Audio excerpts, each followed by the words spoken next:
I used to think keeping a family together meant absorbing things that shouldn't be absorbed. A rude comment here, a thoughtless joke there, an apology that never quite arrived. For years, I told myself that every family had rough edges. Then my daughter turned 7. My sister, Vanessa, had offered to help organize the birthday gathering.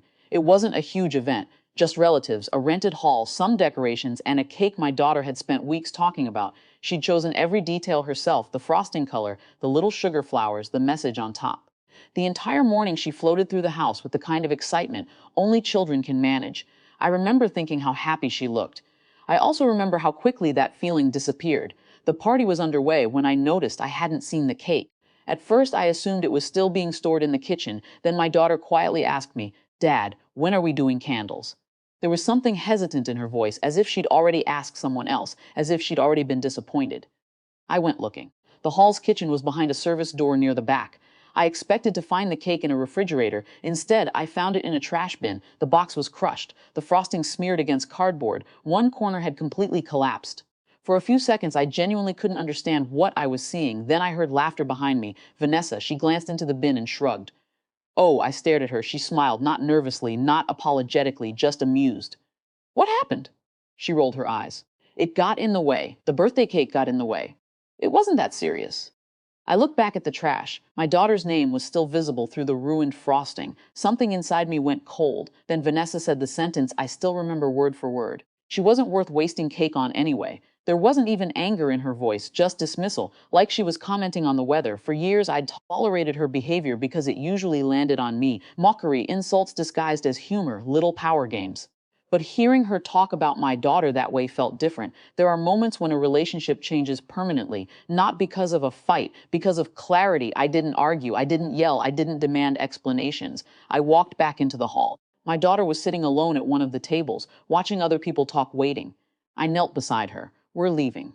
Her face fell. Then she asked quietly, "Did I do something wrong?" That question hurt more than anything Vanessa had said. I told her no. I told her none of this was her fault. Then I took her hand and walked out. People called after us. I kept walking. That evening we bought ice cream. We watched movies in our pajamas. Near bedtime, she smiled for the first time all day. It wasn't the birthday she'd hoped for. But at least she knew she mattered. The next morning my phone rang before breakfast. My mother, she was crying, actually crying. For a second I wondered if someone had been hurt. Then she said, "Please call the venue." I frowned. What venue? Vanessa's wedding venue. I sat down. Apparently, a manager had reviewed security footage from the birthday event. The hall had hosted both gatherings under separate contracts. Vanessa's wedding was scheduled there a few months later. The staff had documented several incidents involving her treatment of employees during setup. After reviewing additional complaints from workers, management had decided to terminate the wedding agreement. The decision wasn't based on the cake alone. It was based on a pattern, a professional decision made by people outside the family, people who weren't interested in excuses. My mother was frantic.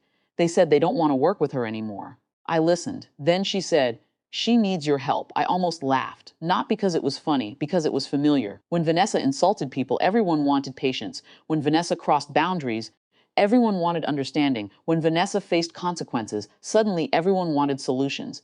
"Can you call them?" Mom asked. "No, please." I thought about the trash bin, the ruined cake, my daughter asking whether she'd done something wrong. Then I answered honestly, "I don't care."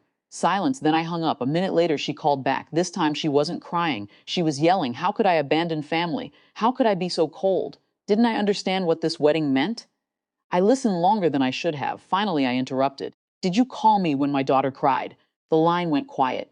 "Did you call me when her birthday was ruined?" Nothing. "Did anyone tell Vanessa to apologize?" Still nothing. For the first time, there wasn't a defense available. Not a convincing one, anyway. Because everyone knew what had happened, and everyone knew they'd expected me to absorb it. I ended the call. Over the following weeks, relatives reached out. Some supported me, some didn't. A few insisted I should help because family comes first. But I had started questioning what that phrase actually meant. Family comes first for whom? The people expected to tolerate everything, or the people never required to change? Vanessa eventually found another venue. The wedding happened, life moved forward, but not back to where it had been. Certain conversations became less frequent. Certain invitations stopped arriving. Some relationships simply faded. I won't pretend that part didn't hurt. It did. Even necessary distance has a cost. But months later, my daughter mentioned her birthday while we were driving home from school. I braced myself. Instead, she smiled. "You know what I remember most?" "What?" She thought for a second. "That you left with me."